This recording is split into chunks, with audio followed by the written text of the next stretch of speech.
Oi, gente, boa tarde, bem-vindos a mais uma live do nosso terceiro laboratório de emergência, promovido pela Silo Arte e Latitude Rural. Hoje a gente vai falar sobre memória e existência no futuro. Então, uma conversa sobre a importância da memória e como que a gente vai pensar a conexão disso com os futuros que a gente está imaginando já nesse exercício que o laboratório está fazendo, né? De pensar novas narrativas aí a partir desse momento que a gente tem vivido. Bom, essa edição é a terceira do laboratório.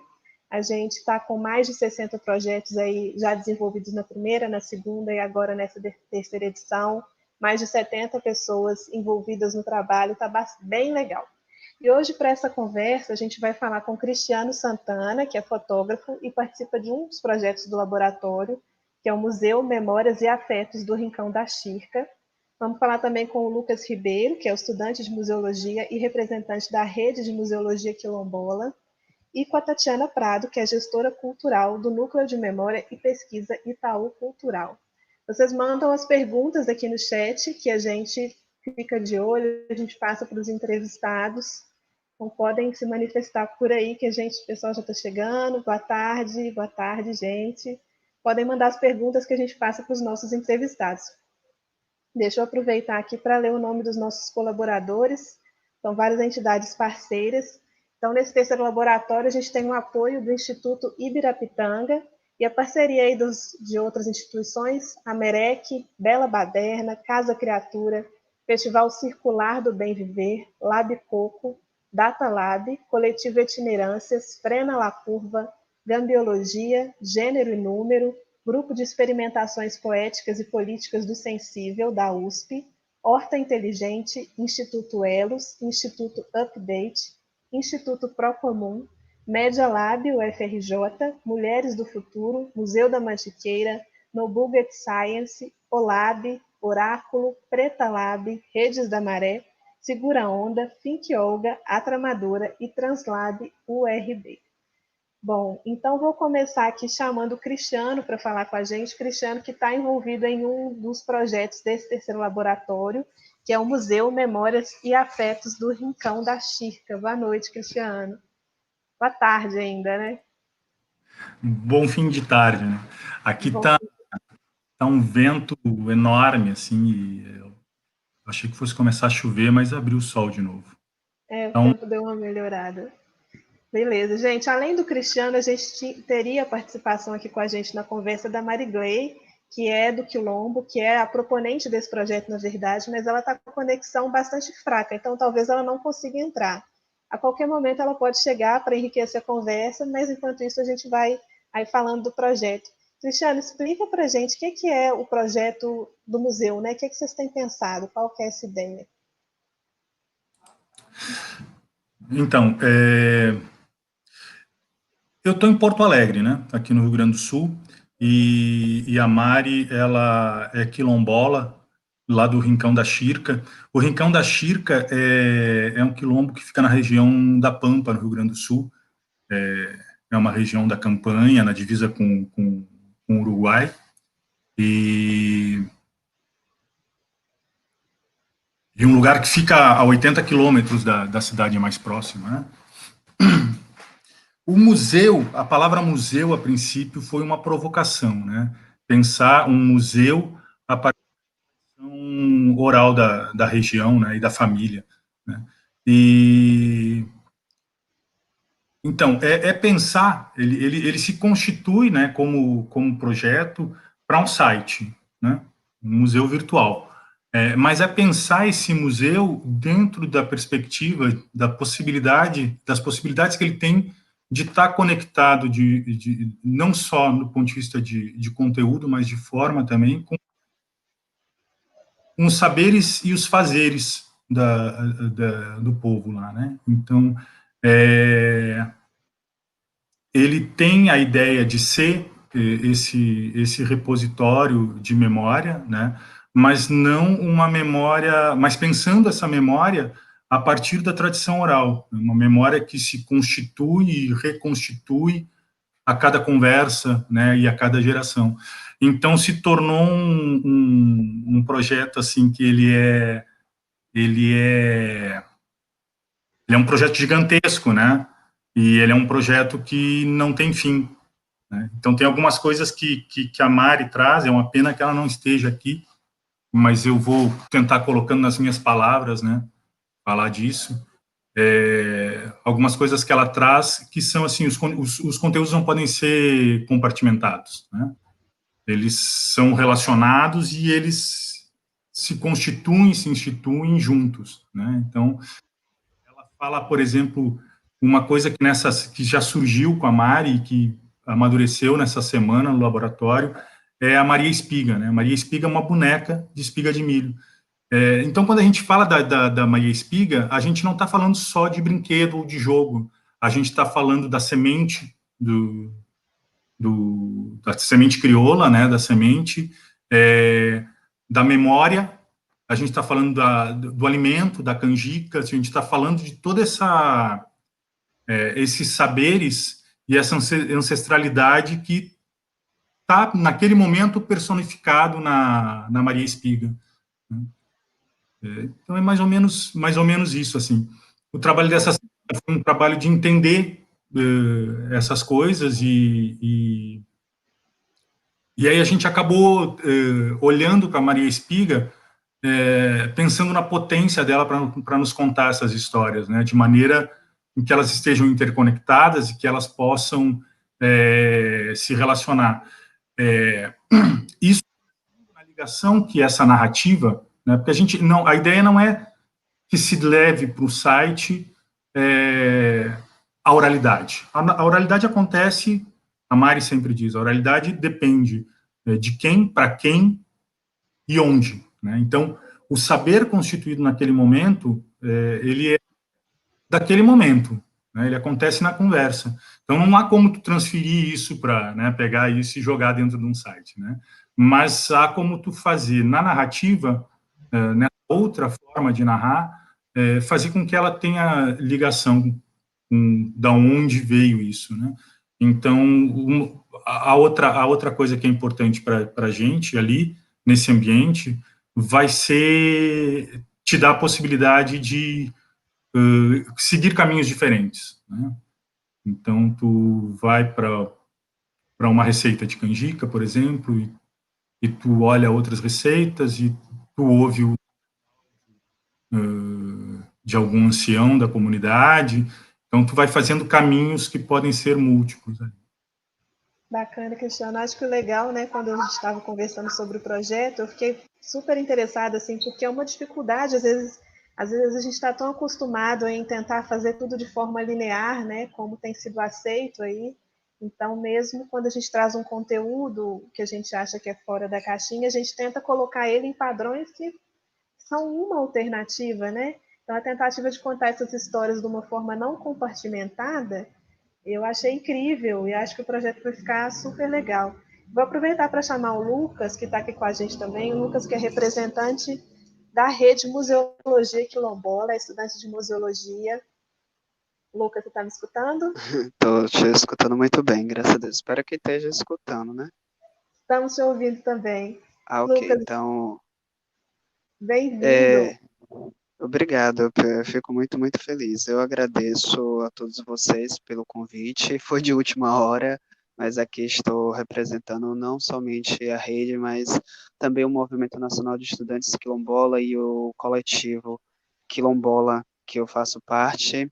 Nesse momento, acho que inicial, eu gostaria de dedicar, como eu sempre dedico, uma pessoa especial, à luta e resistência de tudo que existe o projeto, que é a Elitânia de Souza, minha amiga, que foi vítima de feminicídio, que hoje completa 9 meses do seu falecimento, de entender enquanto corpo e ancestralidade que hoje ela se encontra entre a gente, de entender esses processos da memória, da identidade, da construção, entender como é que se constitui a rede enquanto processo de aquilombamento de pessoas pretas, vindo de comunidades remanescentes quilombola ou não, que são estudantes de museologia de mais variados processos do Brasil, seja da UFBA, da UFRB, que eu venho da Universidade Federal do Recôncavo, mas tem de várias regiões do Brasil. Joia, Lucas, obrigada por citar o nome dela, né? Legal. Lucas, só vou te pedir para aproximar um pouquinho o microfone, que a gente te perde Sim. às vezes. Ah, Joia. ok. Qualquer Fala um coisa eu pouquinho. aproximo. Tá, eu te dou É, um toque. Fala um Você pouquinho para a deseja. gente. A gente conversou um pouquinho antes sobre como que surgiu esse movimento, né? Por que criar uma rede quilombola na museologia? De onde vem essa percepção de que isso era necessário? O que é essa rede hoje? Bom, para quem não conhece a Rede Museologia Quilombola, surge muito da inquietação minha e de outros estudantes. Eu sou estudante da Universidade Federal do Recôncavo, uma universidade que foi criada na gestão do presidente Lula e foi fruto do Reúne. Ela está localizada justamente na região mais negra fora de África, aqui na Bahia, que é o Recôncavo da Bahia, e a gente tem um número muito grande de pessoas vindo de comunidades remanescentes de Quilombo. E eu sempre fiquei inquieto quanto ao espaço da universidade, de a gente não se sentir representados nas narrativas da produção do conhecimento. E para quem conhece o curso de museologia, é um curso, na sua história, muito elitista, que não conversa com a realidade das pessoas. A gente está falando de corpos pretos, de pessoas pretas que vêm de um processo de marginalização consequente durante a vida, e dessa provocação surge, através de mim e outras pessoas, a rede. E a rede, então, ela se espalha entre pessoas negras, que a gente faz essa diferenciação, porque a diferença de raça e etnia, porque não é dizer que eu sou de comunidade remanescente quilombo, que eu sou negro, que eu posso ser compactado num grupo da negritude de maneira geral. A gente tem especificidade, mas a gente tenta trabalhar isso dentro da rede. O que é a ideia da rede, desse processo de aquilombamento?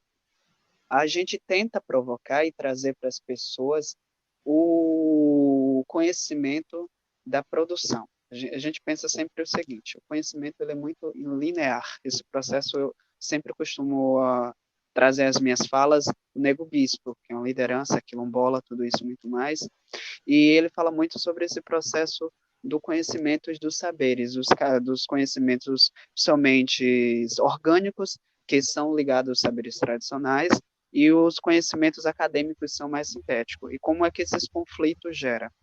E nesse processo de construção, de ideia, de movimentação, a rede está tentando construir o diálogo. Inclusive, a gente está tendo uma série de lives lá no Instagram nosso, que está nos possibilitando, por exemplo, um diálogo nas áreas de construção antirracista, de construção da produção dos povos remanescentes de Quilombo, e que tenha as pessoas que estão visualizando a gente agora entenda que a academia é um fator importante, sim, mas ele não é o meio nem o fim essencial da produção do conhecimento. Há muitas pessoas que vêm da roça, da lavoura, do campo, que são os doutores e saberes do conhecimento popular, que produzem muito mais do que muitos acadêmicos que têm doutorado, pós-doutorado, tudo isso. E é o seguinte, mas para entender esse processo da memória e o processo da museologia, a gente costuma sempre dizer, nós corpos negros, são, ante tudo, corpos silenciados, desde a construção inicial da formação acadêmica, desde a construção.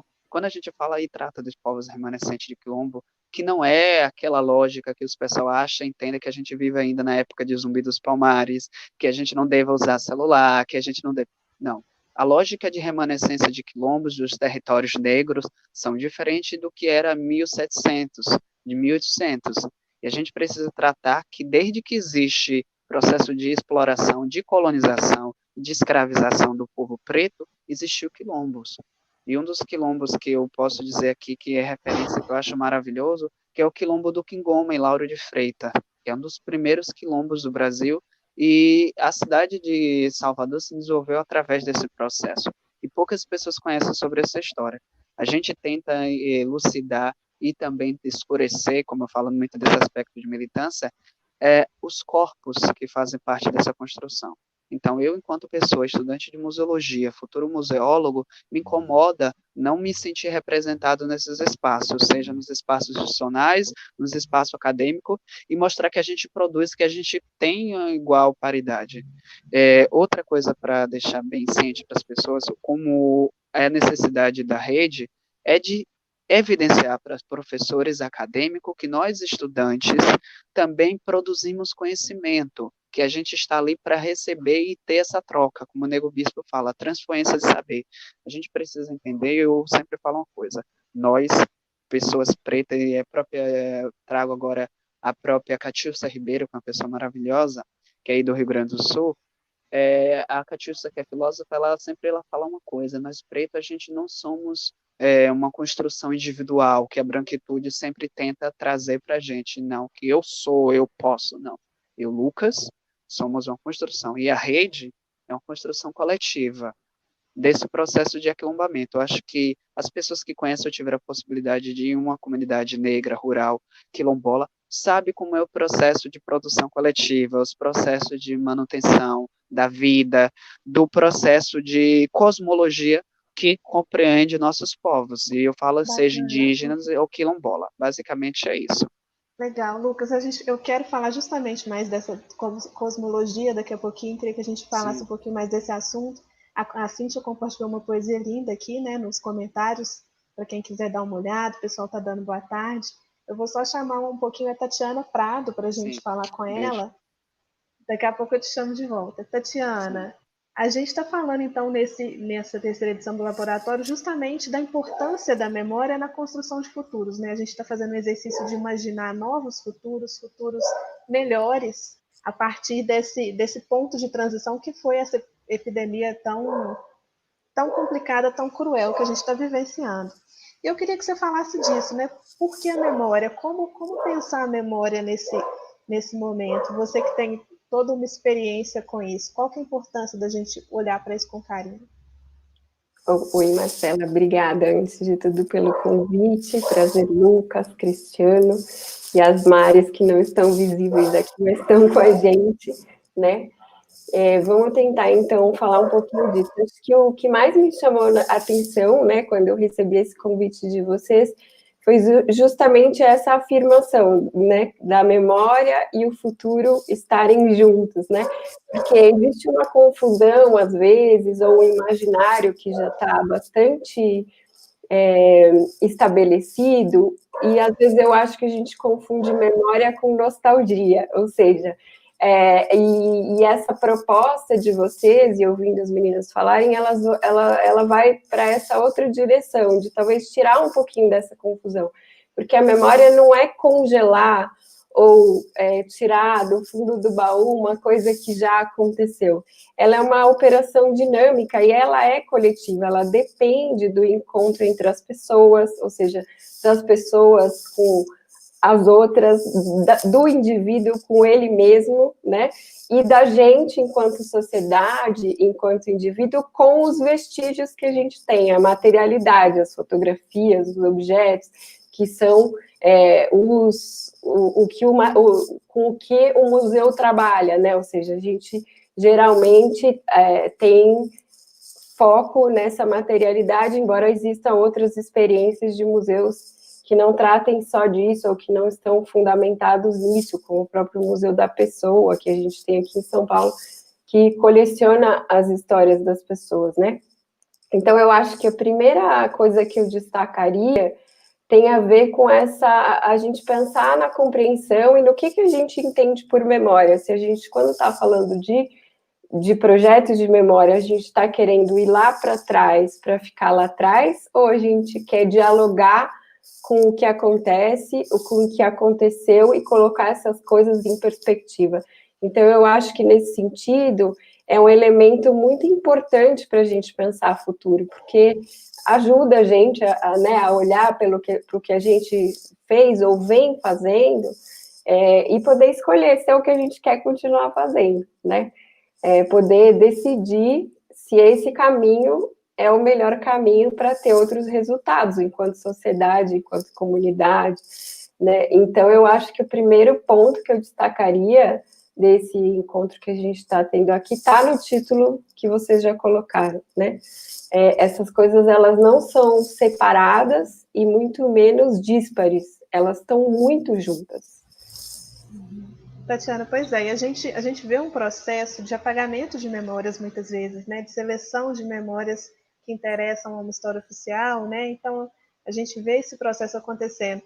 E ao mesmo tempo a gente vê que não é de uma forma passiva, né, a gente tem os movimentos sociais aí sempre se manifestando com relação a isso. Você acha que hoje né, quem trabalha com memória, quem trabalha com museu, já está mais atento a isso? A gente teve uma mudança nas últimas décadas? Você acha que tem um movimento novo nascendo? Acho que essa que é a pergunta. Na verdade, ele já nasceu na década de 70, né? Acho que o que a gente está vendo hoje, pelo menos de onde eu enxergo, é um acirramento desse conflito, dessa disputa narrativa da função social do museu. Acho que a gente está vivendo esse momento, tanto institucionalmente quanto pela própria sociedade, né? Porque, lamentavelmente, né, a origem dos museus passa por esse lugar de acúmulo, de acesso a um público específico, a um perfil específico, né, a uma classe social específica, isso lá nas origens. Mas esse movimento de desconstruir essa perspectiva, ele já acontece há alguns anos. E quando a gente vê o que a gente acabou de ouvir do Lucas, de trazer essa perspectiva, por exemplo, de reforçar a diferença de uma perspectiva individual para uma lógica coletiva, para a gente colocar o holofote, botar reparo, como se diz, né, nas diferentes cosmologias. Quando a gente vê esse encontro do Cristiano com a Mari nesse projeto, a gente está falando deste conflito propositivo, que eu chamaria, né? Ou seja, de tensionar esse espaço, esse lugar de acúmulos, né? De muito tempo e de desigualdade, de tudo isso que a gente vê desse desequilíbrio social e que a pandemia está evidenciando com muita contundência, né? Bacana. Eu queria chamar até o Cristiano de volta aqui para falar com a gente. Cristiano, que é fotógrafo também. Cristiano, eu queria que você falasse um pouquinho para a gente sobre a conversa dessas formas, né? Porque você é fotógrafo e já trabalha com isso há um tempo. Como que você acha que a gente precisa para construir memória, uma conversa entre fotografia, entre oralidade, entre, enfim, múltiplas formas de salvaguardar essa memória? Você acha que a gente precisa pensar melhor isso também? Pois é, eu estava agora ouvindo a Tatiana e o Lucas, e a palavra, justamente a palavra memória, me pegou. Porque, que memória é essa, né? Quando eu falo memória, eu estou querendo me referir a uma coisa, mas para outras pessoas, memória é outra coisa, né? Do que a gente está falando? Bom, respondendo a primeira parte, uma coisa que eu me dei conta é que a fotografia, ela perde força. E ganham forças outras coisas, assim, outros sentidos, né? O sentido do cheiro, o sentido da escuta, né? Especialmente a escuta, né? Não que a fotografia não esteja ali, não que as imagens não estejam ali, mas muitas vezes as imagens estão como imagens geradas na mente, as imagens que as palavras geram na gente, né? E isso é algo incrível, né? Isso é muito potente, né? Poder simplesmente ouvir, às vezes nem ter um vídeo, nem ter a imagem da pessoa, apenas a voz, o silêncio, o tom, né? Os espaços, né, em que daqui a pouco entram outros sons ambientes. Eu não sei se vocês não estão entrando, não está entrando um som ambiente aqui da cozinha, né? Tem um som no fundo aí. É meu filho que está lá na cozinha, preparando alguma coisa. Mas a memória é isso, né? Porque a Tatiana estava falando sobre a memória, sobre esse resgate, sobre a memória, como fazer o resgate para pensar o futuro, né? Isso é uma forma de ver a memória, né? Mas existem outras formas de pensar a memória, né? Que é uma memória viva, uma memória presente, uma memória que ela é aqui e é agora, e ela está entre nós e ela é compartilhada por todos, né? A memória está em mim e tá no outro, e nós juntos constituímos memória, né? Mais ou menos como o museu são as pessoas, né? E aí essa diferença, essas diferenças que nós temos, né, numa palavra memória, né? Mas essa diferença de percepção que a gente tem em relação à palavra, ela é sintoma de que nós somos diferentes, né? E isso não é ruim, né? Isso não é ruim. E nós não deixamos... Isso, fundamentalmente, pode ser bom, é bom, né, que sejamos diferentes, que possamos aprender juntos, né, sem que deixemos de ser diferentes. E eu acho que um pouco é jogar com isso, sabe, nas relações que a gente estabelece. Eu acho que o nosso projeto ali, pequenininho, né, no Rincão da Chirca, eu acho que tem a ver com memória nesse sentido também, de que a palavra memória também tem outros sentidos, quando a gente fala em museu, quando a gente fala em memória, né? Uhum. Pois é, eu queria até chamar o Lucas de volta aqui, para a gente aproveitar essa brecha aqui que a gente está falando. Eu queria que, Lucas, você falasse um pouquinho sobre oralidade para a gente, né? Porque a gente sabe a riqueza da oralidade, e muitas vezes a gente ignora isso, ou vem ignorando isso enquanto sociedade, na construção do conhecimento. Então, o que é oralidade? Qual que é a força disso para contar histórias e construir memórias? Bom, eu costumo sempre pensar o seguinte: quando a gente trata de povos remanescentes de Quilombo ou do povo preto, a gente sempre lembra muito a ideia de oralidade como um elemento principal. Mas a gente chama sempre atenção. A oralidade é importante, é que constitui nossos saberes e conhecimento e a transmissão, mas é entender também que a gente produz materialidade, e infelizmente as pessoas sempre se atêm a esse fetichismo de achar que a gente só produz oralidade. A oralidade é o fator que nos leva a produzir a materialidade dos corpos do território, entender que os saberes que são aplicados numa casa, no próximo processo de manuseio da farinha, no próprio manuseio da planta, da plantação, da colheita, tudo isso é um processo que se materializa.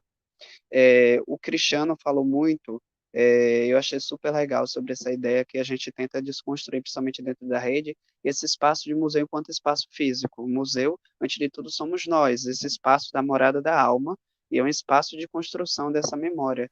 E essa memória é construída através da oralidade. Oralidade que ela é transmitida, de pais para filho, e isso mantém até hoje, que muitas pessoas eu acho que devem sempre se questionar, como é que a população negra no Brasil, mesmo sujeita à escravidão, à exploração, a todos os processos que existiam na história, consegue manter um processo de ancestralidade. E a gente sempre se pergunta como é que dois pretos passam na rua, que nunca se conheceu, olham um para o outro, e a cena. E a gente sempre fala, isso é ancestralidade, é a morada da alma, é o contexto físico transcendental para além desse processo. E a memória e a oralidade, ela se estabelece nisso. A gente precisa pensar a oralidade no seguinte, quanto espaço de produção. Vocês vão ver recorrente eu citar o Nego Bispo. O Nego Bispo, ele fala muito sobre esse processo orgânico. Eu costumo pensar que a oralidade ela faz parte do processo orgânico, que é dado como setor empírico, como não ciência, como não produção, mas a oralidade produz conhecimento. E boa parte do que a gente sabe das músicas dentro do terreiros de axé, dentro das comunidades negras, dos territórios negros, se dá através da oralidade. E a gente precisa levar essa oralidade no seguinte momento: a gente está sendo vitimado pelo número pandêmico muito grande de pessoas vítimas do Covid-19. A gente, quando começou esse processo da pandemia, a gente lançou à rede um material que chama Os Guardiões da Memória e o Covid-19, que faz essa reflexão para que as pessoas entendam os corpos que estão morrendo, vítima do Covid-19, infelizmente, tendo uma saúde pública e um presidente que nunca ligou e nunca vai ligar, porque ele é alvo e ele faz parte do processo genocida de mais de 120 mil pessoas que estão morrendo, entender que cada corpo que se foi, ele carrega consigo sua memória. Eu costumo pensar, principalmente nos processos de ancestralidade de África, que a gente somos como árvore. Uma vez cortada, a gente perde a ligação com esse ambiente, com esse mundo. Basicamente isso. E a gente precisa também entender que a memória e a oralidade, ela tem um discurso. Qual discurso político que vai ter essa memória e essa oralidade para as pessoas que estão aplicando? Entender a dimensão política, entender que talvez o não liberdade da construção coletiva, da memória e da oralidade, se dá também no processo de silenciamento físico e principalmente material. É basicamente isso. Bacana. A gente tem uns comentários aqui, o Moisés Santana está falando que a oralidade é uma tecnologia avançada, né? A Edna da Paixão falou que foi perfeita a sua explicação, que os povos tradicionais sempre produziram bens materiais. E a Juliana Macedo, que é colaboradora do laboratório, ela que esteve com a gente numa live aqui essa semana também super bacana sobre educação, fala que a gente, né, em primeira pessoa, precisamos contar nossa própria história, falar de nós mesmos, o que por muito tempo e até hoje nos é negado, porque a gente só consegue falar quando tem alguém para ouvir. Perfeito, Juliana, obrigada. Eu queria chamar um pouquinho a Tatiana, né, já que a gente está fazendo esse exercício, então, de a partir de tudo isso, pensar novos modelos. Tatiana, eu queria que você falasse com a gente da sua experiência, né? O que a gente tem pensando em espaços de memória? A gente fala dos museus como espaços de memória, né? Esse espaço aí reconhecido para salvaguardar patrimônio e memória. O que a gente tem enquanto espaço de memória que pode ser bacana assim, para o hoje, para o futuro? O que você acha que mudou ao longo dos anos e que você aponta como positivo? Eu queria, antes de chegar, talvez, de maneira tão direta na tua pergunta, reforçar um pouquinho tanto esses comentários que surgiram e a fala do Lucas em relação a esse cuidado com o fetichismo da oralidade e tanto do Cristiano para pensar que os conceitos são diferentes, né, de pessoa para pessoa, o que a gente fala quando entende por memória, porque talvez um desafio que a gente tenha quando a gente está à frente de projetos, ou mesmo quando a gente está fruindo, interagindo com eles, se perguntar se o espaço é o que delimita o lugar da memória. Eu acho que isso é uma coisa importante para a gente perguntar. Porque quando o Cristiano disse no começo, o encontro ali é de quem para quem, né? Ou seja, quando alguém está contando uma história, é de quem para quem. Então, eu entendo que a memória, ela é difícil de explicar, às vezes, ou difícil da gente fazer um contorno de conceito, embora tenha muitos, né? Enfim, é justamente porque tem uma coisa que você não pega. Esse lugar do encontro de quem para quem, é ali que está acontecendo o que mais importa. Então, se é na hora que eu estou contando, ouvindo uma história de um ancião de uma comunidade indígena, ali está acontecendo, não precisa do espaço institucionalizado ou limitado para dizer agora aqui tem, lá não tem. Isso é memória, isso não é. Isso eu acho que é uma coisa legal para a gente pensar, porque aí a gente ganha em oportunidade, em possibilidade para esses futuros. É óbvio que quando a gente está pensando em sociedade, quando a gente fala, aí, voltando para a ideia do museu, ou não só o museu, o arquivo, eu por exemplo, gerencio um acervo arquivístico gigante, institucional,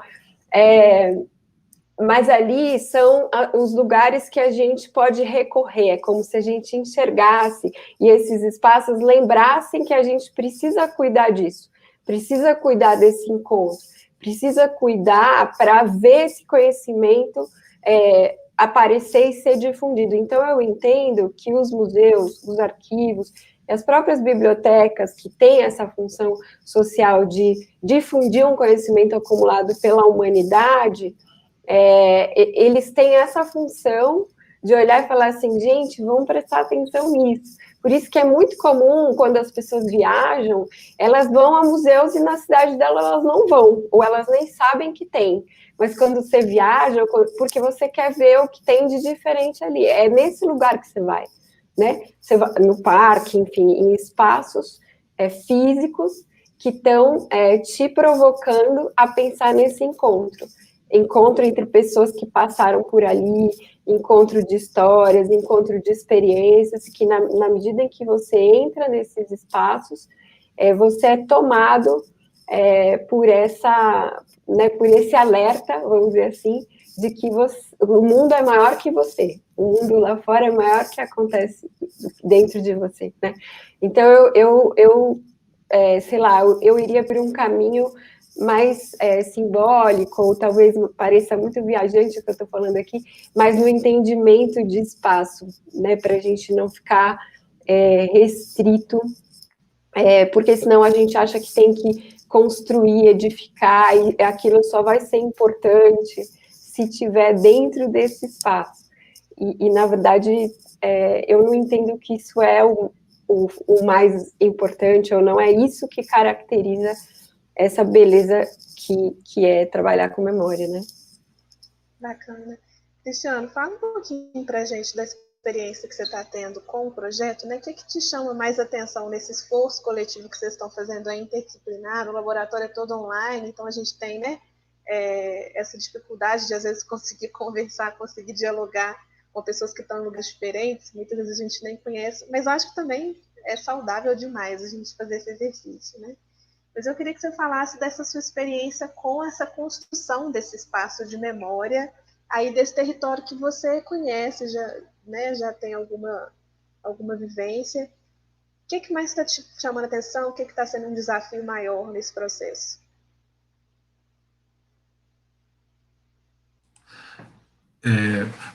A pergunta acho que é em duas partes, né? Também falar especificamente sobre essa semana, né, de laboratório. Assim, na verdade, eu trabalho com arte e colaboração, assim, colaboração em arte, na verdade, né? Eu não sou museólogo, eu não tenho nenhuma experiência com isso, entendeu? Mas, em determinado momento, eu e a Mari, nós nos encontramos, eu fui na casa dela uns anos atrás, e aí a conheci, e retomei esse contato há um tempo atrás. Ela disse que ficou assim, nossa, conseguiu chegar, né? Porque as pessoas desistem no meio do caminho, ela disse, né? E bom, o Lucas estava falando, né, da fetichização da oralidade, né? Isso é um problema mesmo, né? É preciso ter quem não é quilombola e que está conhecendo e quer conhecer as pessoas, sabe? É importante acender uma luz amarela mesmo para isso. Obrigado. Porque é importante mesmo. Porque, de fato, a oralidade é a forma de constituir e transmitir conhecimentos, né, para fazer coisas, né? Para fazer coisas também. Bom, e nós começamos, eu e a Mari, a pensar coisas juntos. E, a princípio, o pensar coisas juntos era estar juntos, né? Junto, conversando, e a minha intenção era estar aí, tomar um mate. Aqui no Rio Grande do Sul, a gente, até antes da pandemia, a gente tomava mate juntos. Nós somos diferentes dos uruguais, né? Os uruguais sempre tomam mate, cada um com a sua cuia, né? Aqui a gente compartilhava. E era isso, estar conversando, proseando, como ela diz, né? Mas, claro que proseando a gente quer fazer mais coisas, né? Então, nós pensamos em constituir, fazer alguma coisa juntos, né? Com todas essas histórias, todos esses saberes, né? E aí surgiu a ideia de fazer essa coisa gigantesca que é o Museu Memórias e Afetos do Rincão da Chirca. E é interessante, assim, porque para ela é museu, não é museu de memórias e afetos, é museu Memórias e Afetos, né?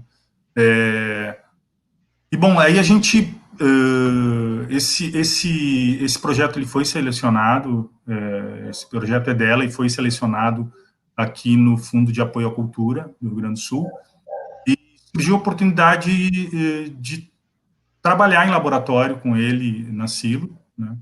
E está sendo assim muito bom, porque o laboratório ele vai catalisando processos, né? E quando a gente junta pessoas de vários lugares, e eu acho que esse momento que a gente tem que estar mais recolhido, não pode se deslocar tanto, ele tem algumas coisas que acabam sendo boas, porque dá a possibilidade também de pessoas que não teriam condição de se deslocar para estar juntas, de poderem estar dividindo coisas aqui, né? Por outro lado, a gente perde o toque, a gente perde uma série de coisas que são importantíssimas e que não tem maneira, assim, nós somos mamíferos, né? A gente precisa de toque.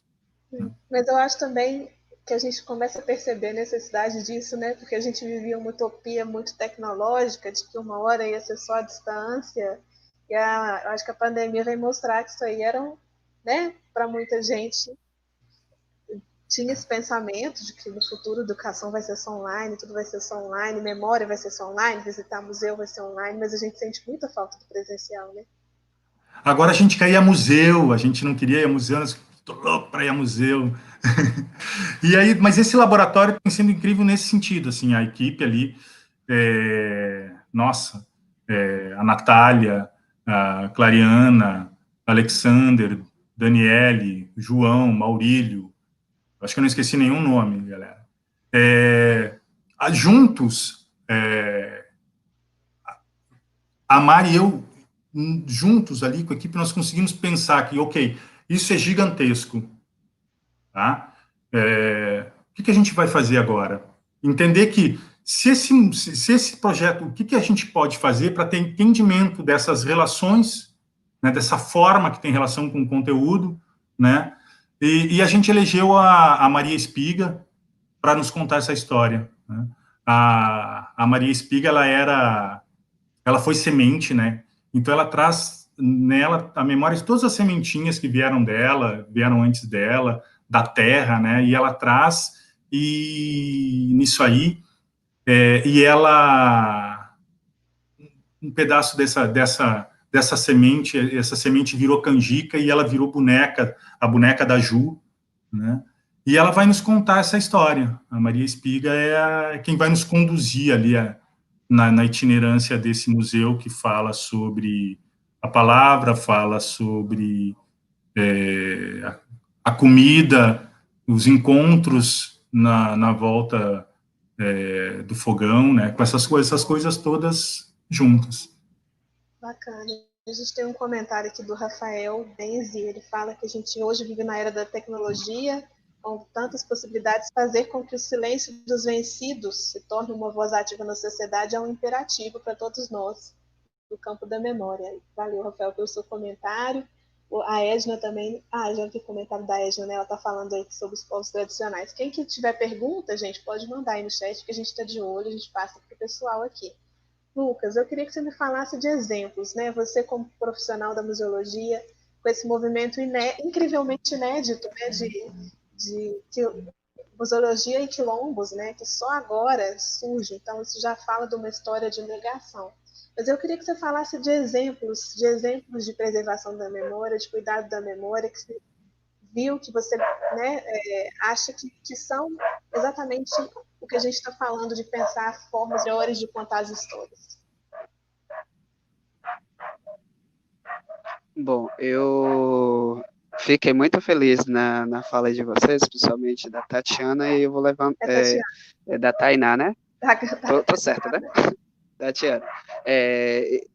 E do Cristiano, acho que a gente está num período de pandemia, e eu digo a você, uma coisa mais sublime que eu amo, quando eu estou na universidade, eu estou aqui, né, na minha casa, mas quando eu estou na minha universidade, fica a 300 quilômetros daqui, uma coisa que eu mais sinto saudade, as pessoas nunca vão perceber, como bom baiano, é do afeto, do abraço, do cheiro, de sentir o pé no chão. Eu digo uma coisa, as pessoas que nunca tiveram o prazer de visitar um quilombo, visite. Se nunca tiveram numa aldeia, visite. Se nunca conheceu uma comunidade de ribeirinhos, visite. Porque é a conexão com a terra. A gente entende que nosso território e o que a gente pensa, a gente não somos elemento único. A pandemia fez mostrar para muita gente egocêntrica, que achava que era por si só dono do universo, que mandava, que fazia, que agora nós precisamos um do outro.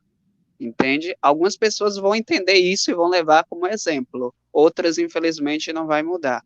Mas voltando a esse aspecto do que você tinha falado sobre exemplo de guarnição da memória.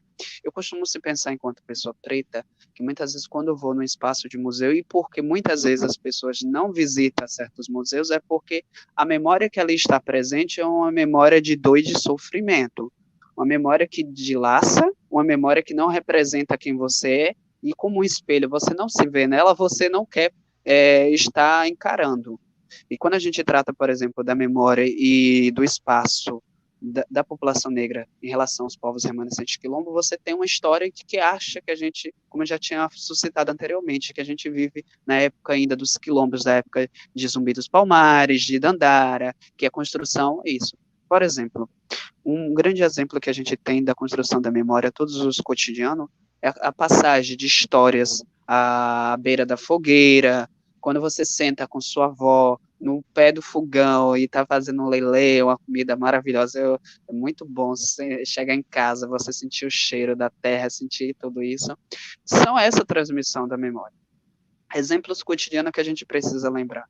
Eu já fiz muito na minha vida casa de taipa. Para quem não conhece, a casa de taipa é de Massapê, né? Gente, ali é um saber maravilhoso, porque você lida com a produção da ripa, da construção da casa, construção coletiva do que é, e o próprio Cristiano sabe disso, e ele, nesse processo, ele sabe que quem é presenteado com os mais velhos, com as pessoas que sentam para conversar e contar um pouco da sua história, eles estão lhe dando um passo, não só da memória, mas eles estão lhe oferecendo uma perspectiva de vida que você não teria muitas vezes dentro da cidade. Então, isso é essencial para que as pessoas entendam a memória e esse processo que é construído coletivamente.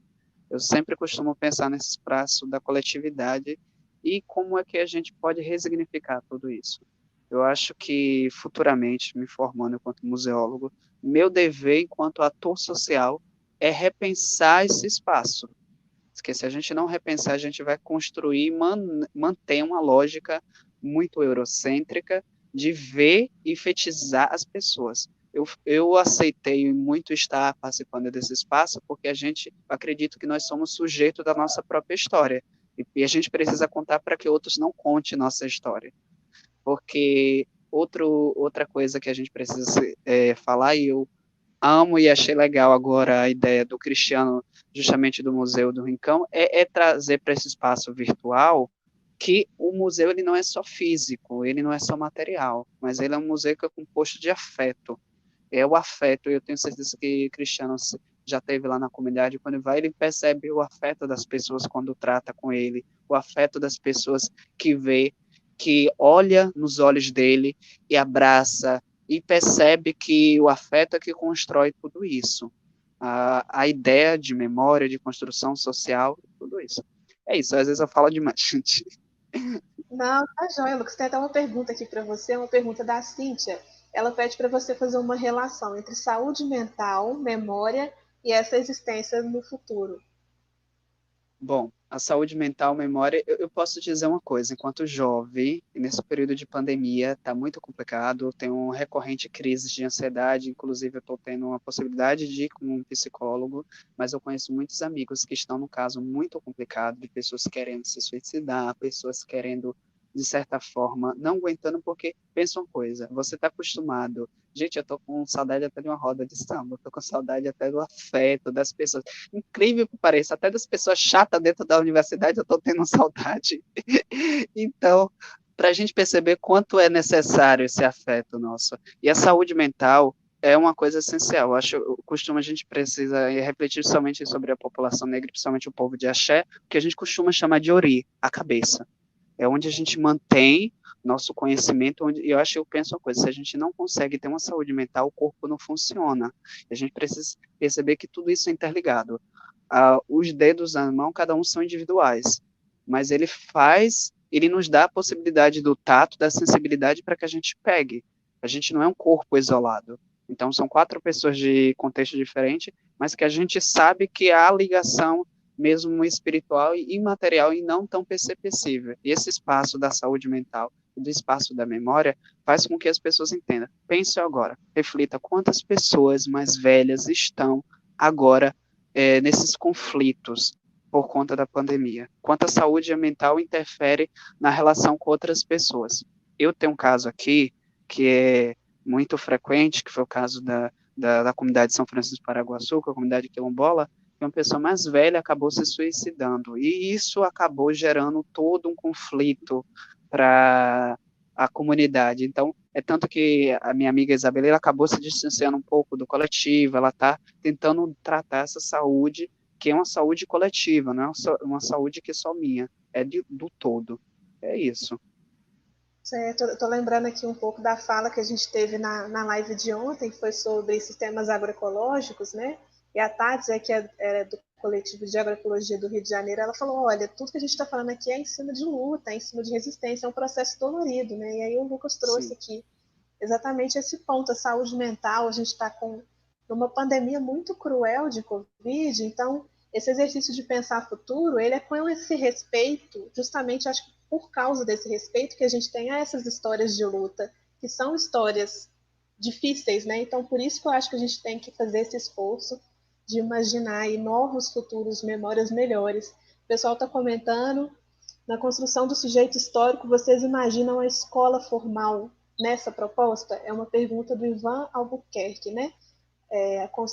Na construção do sujeito histórico, vocês imaginam a escola formal nessa proposta de memórias e existências no futuro?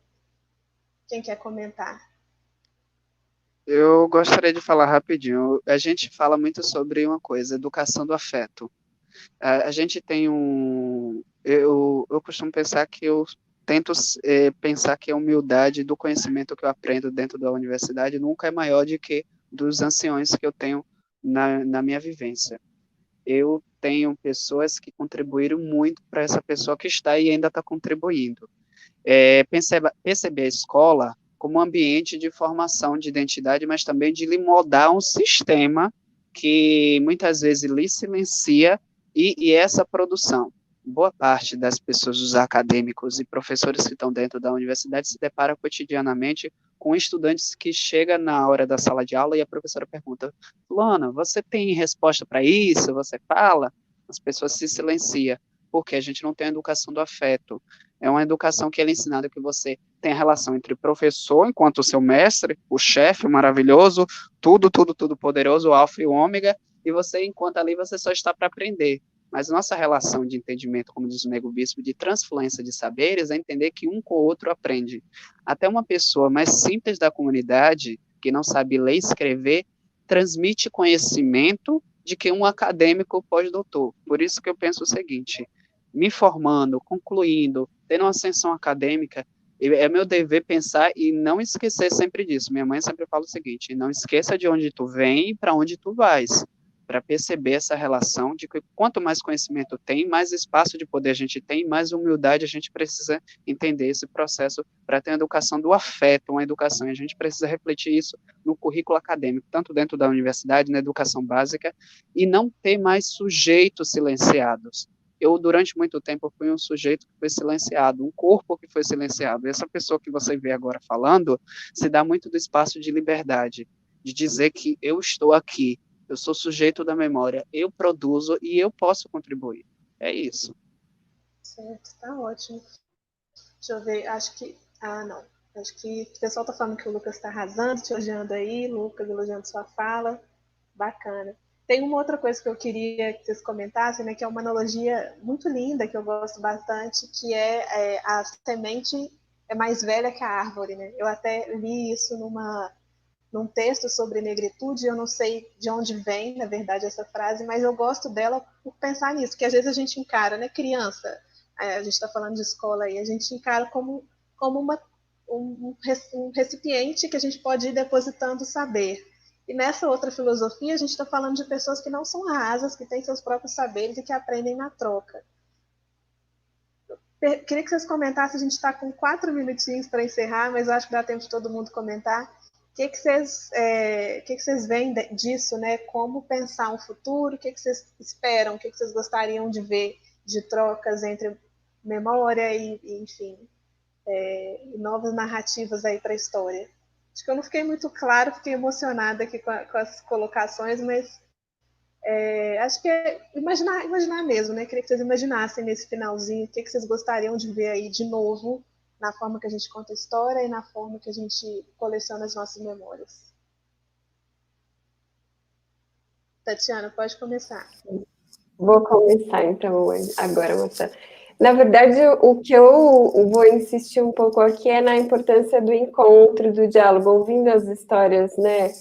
E pensando que a gente está aqui com a região Nordeste, Sudeste e Sul, eu fiquei pensando, quem está faltando aqui, né? Eu tenho um quilombo lindo no Tocantins, a comunidade quilombola de Mumbuca, que eu tive a oportunidade de visitar, ou a Calunga, que é ali na região centro-oeste. Então, para mim, um lugar de futuro, que na verdade é já o presente, é esse que a gente presta atenção nas ausências, porque uma coisa que a gente não falou muito aqui é que a memória, ela também depende disso, da ausência, do esquecimento.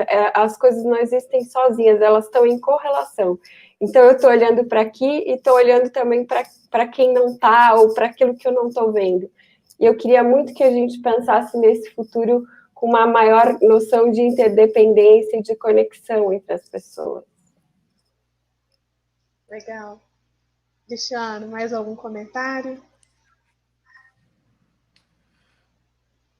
É interessante isso que a Tatiana traz, né? Porque a memória é constituída daquilo que a gente lembra e daquilo que a gente esqueceu, e dos pedacinhos que a gente vai botando coisas, né? Imaginadas, não vividas, né? Mas eu posso falar de afeto também? Pode ser? Burlar essa questão da memória, porque isso não é uma coisa pequena, essa questão do afeto, né? Ela é uma coisa a gente fala de afeto, e o afeto define como é que a gente vai constituir memória e como é que a gente vai fazer museu, né? Se a gente imagina, né? Se a gente imagina plenamente que a minha constituição, eu no mundo, me afeto e afeto as coisas a partir de forma total, quer dizer, a partir da minha mente, do toque, do cheiro, né? Se a minha relação com o mundo é essa, eu vou ter um museu. Se a minha relação com o mundo é uma relação idealista, uma relação platônica, uma relação em que eu faço uma diferença entre o mundo das ideias e o mundo da matéria, o mundo da matéria corruptível, o mundo das ideias ele é eterno e imutável. Se eu faço essa diferenciação, bom, eu vou fazer um outro museu, que é esse museu, eu estou falando da palavra museu de uma maneira muito genérica, tá, gente? Esse museu que a gente vê aí ao longo de vários séculos, que é um museu que a gente entra para olhar, não pode tocar, né? Isso distancia as pessoas, isso a gente entra e pensa, eu não entendo nada disso, né? E eu acho que, basicamente, né, a gente está entre pessoas que tem alguma crítica a isso, né? A gente já tem feito essa crítica no mundo, né? Nos últimos anos, eu acho que já nos últimos 100 anos, né? E eu acho que basicamente a gente está aqui entre pessoas que pensam, não, só um pouquinho, as coisas não são feitas só para ser olhadas, a gente tem mais outros sentidos, né? E aí, bom, na verdade, o Lucas já sabe disso, né? Nós é que estamos aprendendo. Bacana. Ó, a gente tem comentado aqui, obrigada, Cristiano. A Joana Paulino está comentando sobre saúde mental também. Ela comenta, mudou-se nossa relação com a memória e com o pertencimento à pandemia, né? Ambos elementos sofreram duras perdas, nos distanciamos de vivências coletivas que sustentam nossa identidade, a importância das vivências coletivas que a gente tem falado aqui. E o Moisés está comentando mais afeto na universidade. E a Angélica, que esteve com a gente na nossa live sobre educação, a Angélica, que é diretora da Escola Quilombola de Santa Ana, e ela fala mais afeto em todos os segmentos da educação. Afeto importantíssimo, né? Inclusive, muito feliz o nome do museu, que é Museu Memórias e Afetos. Bacana demais. Lucas, estamos finalizando. Mais algum comentário aí? Bom, eu vou ser bem rápido, até porque a gente já está finalizando. Eu gostaria de agradecer em nome da rede, desejar que outras pessoas conheçam e que todos aqui, inclusive a Tainara, que eu já fiquei, nossa, gente, já estou feliz, contatinho depois, de perceber que a gente está aqui para construir. Então, quem tiver interesse de conhecer a Rede Museologia Quilombola, conhecer nossos projetos, o que é que a gente pensa, dá um olá, fortalece, e a gente está aqui para isso. Muito obrigado e todo afeto para a gente. Muito axé. para todo mundo. Fala a rede social para gente. Museologia, você coloca Museologia Quilombola com K, como está escrito aqui, e vocês encontram. Tanto no YouTube, Facebook, no Twitter, vocês encontram a gente. Ótimo, beleza, obrigada. A gente lembrando também que todo o material do Museu do Rincão da Chica vai ficar disponível no nosso site do Laboratório de Emergência. O material de todos os projetos das 2 primeiras edições já está lá, tudo documentado para quem quiser ver. Tem bastante coisa sobre memória, sobre negritude, está muito legal. E no domingo a gente tem a apresentação de todos os projetos desse laboratório, tem bastante coisa interessante para explorar aí. Queria agradecer vocês, foi ótima a nossa conversa, adorei, agradecer a todo mundo que participou, mandando pergunta, mandando comentário. E é isso, gente, a live fica salva aqui também, compartilhem, mandem para quem vocês achar que vão gostar. E boa noite para todo mundo. Obrigada e até a próxima.